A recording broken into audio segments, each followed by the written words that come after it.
जो कथा आज मैं सुनाने जा रहा हूँ, ऐसी मान्यता है कि इस कथा को सुने बिना पितृपक्ष का पुण्य नहीं मिलता।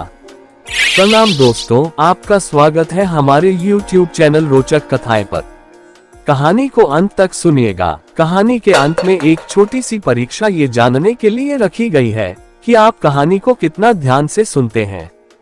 ये जानना रोमांचक होगा कि आपने क्या स्थान प्राप्त किया है। तो शुरू करते हैं आज की मजेदार वीडियो, जिसका शीर्षक है पितृपक्ष की कथा भाग 1। पितृपक्ष की लोककथा के अनुसार जोगे तथा भोगे दो भाई थे। दोनों अलग अलग रहते थे। जोगे धनी था और भोगे निर्धन। दोनों में परस्पर बड़ा प्रेम था। जोगे की पत्नी को धन का अभिमान था, किंतु भोगे की पत्नी बड़ी सरल हृदय थी। पितृपक्ष आने पर जोगे की पत्नी ने उससे पितरों का श्राद्ध करने के लिए कहा, तो जोगे इसे व्यर्थ का कार्य समझकर टालने की चेष्टा करने लगा, किंतु उसकी पत्नी समझती थी कि यदि ऐसा नहीं करेंगे तो लोग बातें बनाएंगे। फिर उसे अपने मायके वालों को दावत पर बुलाने और अपनी शान दिखाने का यह उचित अवसर लगा। अतः वह बोली, आप शायद मेरी परेशानी की वजह से ऐसा कह रहे हैं, किंतु इसमें मुझे कोई परेशानी नहीं होगी। मैं भोगे की पत्नी को बुला लूंगी, दोनों मिलकर सारा काम कर लेंगी। फिर उसने जोगे को अपने पीहर न्योता देने के लिए भेज दिया। दूसरे दिन उसके बुलाने पर भोगे की पत्नी सुबह सवेरे आकर काम में जुट गई। उसने रसोई तैयार की, अनेक पकवान बनाए, फिर सभी काम निपटाकर अपने घर आ गई। आखिर उसे भी तो पितरों का श्राद्ध तर्पण करना था। इस अवसर पर न जोगे की पत्नी ने उसे रोका, न वह रुकी। शीघ्र ही दोपहर हो गई।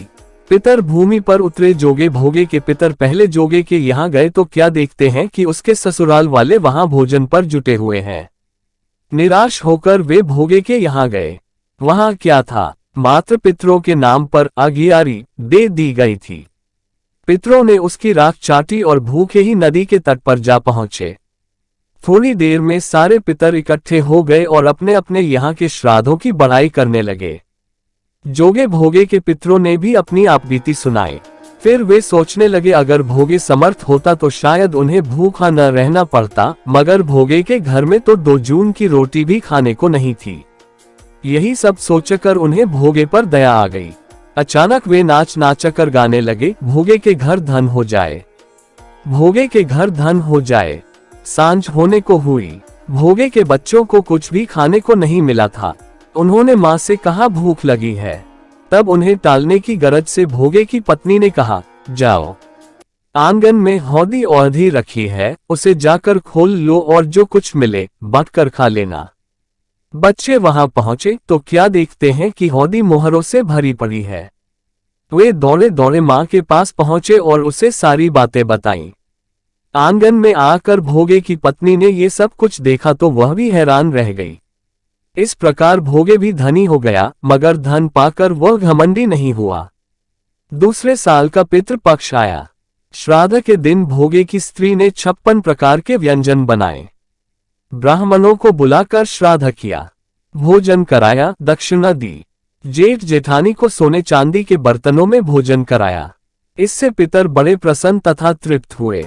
श्राद्ध पर्व पर यह कथा अधिकांश क्षेत्रों में सुनाई जाती है। आशा करता हूं कि आज की कहानी आपको अच्छी लगी होगी। अब समय आ गया है ये जानने का कि आपने कहानी को कितना ध्यान से सुना है। खेल शुरू होता है अब। जोगे और भोगे दोनों भाइयों में से कौन निर्धन था?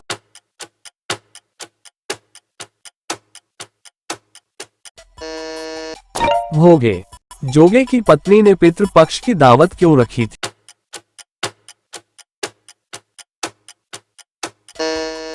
अपनी शान दिखाने के लिए। जब पितृ जोगे के घर पहुंचे तब उन्होंने क्या देखा?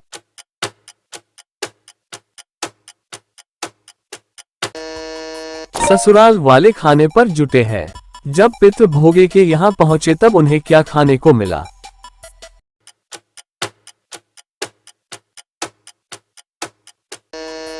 अगियारी की राख। सभी पितृ अचानक नाच नाच कर क्या गाने लगे?